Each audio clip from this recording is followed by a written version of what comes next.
विवेक यादव जी, गाजियाबाद से। राधे राधे। राधे राधे महाराज जी।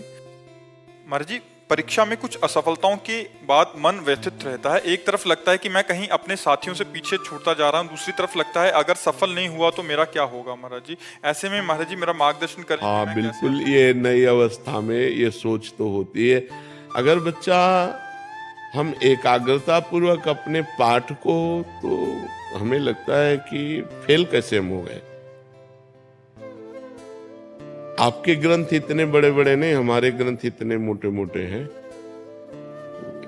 स्वाध्याय हर चीज का 10 साल पहले पढ़ा होगा, अगर वो बात पूछोगे तो अभी 10 मिनट में पूरी उसकी व्याख्या करके बता देंगे।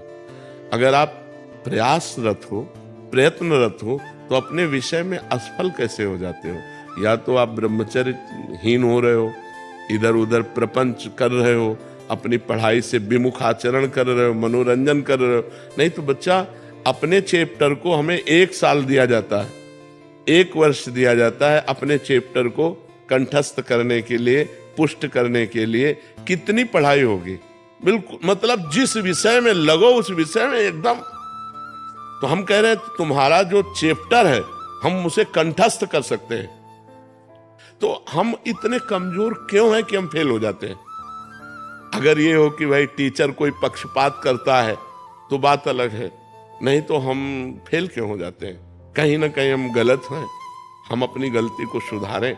और असफलता मिलना सफलता का एक प्रतीक है कि हमें और जोश आना चाहिए। आप जीवन में कभी असफल नहीं होंगे। रात दिन पढ़ाई करो, ब्रह्मचर्य से रहो, भगवान का नाम जप करो, माता पिता की आराधना करो। कौन सी उन्नति जो तुम्हारे चरणन चूम ले, कौन सी उन्नति जो चरणन चूम ले। इसलिए हमें तो लगता है कि हम अपने धर्म ग्रंथों को ऐसे याद किए हैं जैसे काका गागा नहीं याद किया जाता, ऐसे याद। उठते बैठते चलते फिरते जो पद है, पूरी 84 जी, पूरा सुधानिधि जी, पूरी सेवकवाणी, पूरी स्फुटवाणी, उसे जिस विषय में लगे तो अपने विषय में लगे। जिस विषय में लगे तो एकदम लगे। तो आप फेल कैसे हो गए। अपने विषय का ज्ञान आपको क्यों नहीं है। ऐसा तो कोई चैप्टर प्रश्न दिया नहीं जाता जो क्लास का ना हो। मान लो आप 12वीं में हैं तो 12वीं के क्लास के अंतर्गत ही आपको दिया जाएगा। ऐसा नहीं है कि आपको आगे का दिया जाए।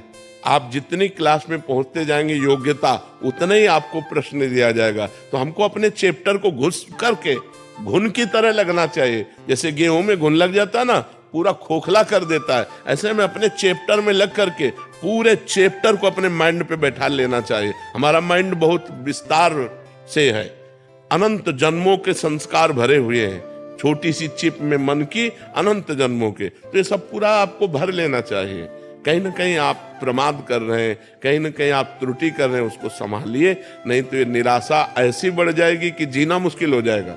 बच्चे, अभी बच्चे हैं ना, अब जैसे देखा कि जैसे इन्होंने कहा हमारे दोस्त सफल हो रहे हैं, तो दोस्तों के सामने नीचा, घर परिवार में जाने पर कि यार हमने यार इतने रुपए लगाए और तुम फेल हो गए, यार ठीक नहीं है। अब वो अंदर से इतना घुट जाता है कि उसे एक रास्ता दिखाई देता है। ऐसे कोटा में बहुत से बच्चे जो करते हैं, उसका कारण है कि उनको एक रास्ता नजर आता है कि अब मित्रों में कैसे जाऊं और घर के परिवार वालों को कैसे मुंह दिखाऊं। हर जगह ये आता है कि फेल फेल फेल, तो इससे अच्छा है कि हम कर लेते। कोई रास्ता थोड़ी है। आप भूत प्रेत बनोगे, फिर नाना प्रकार के और दुख भोगोगे। हमें चाहिए कि हम अपनी गलतियों का सुधार करें। मोबाइल में रील देखने में समय बर्बाद ना करें, गेम देखने में बर्बाद ना करें, गर्लफ्रेंड बॉयफ्रेंड वाली झंझट में ना पड़े, इस प्रपंच में ना फंसे। अगर आप सही से चलो और ब्रह्मचर्य धारण करो, तो ब्रह्मचर्य में इतनी सामर्थ्य है कि सब कुछ याद हो सकता है। बच्चा, सब कुछ याद हो सकता है। तो आप निराश मत हो, संयम में चलो और आगे उन्नति को प्राप्त हो। ऐसा नहीं कि बराबर अवनति हार ही हाथ लगेगी, ऐसा नहीं है। आप प्रयासरत रहो, ठीक है।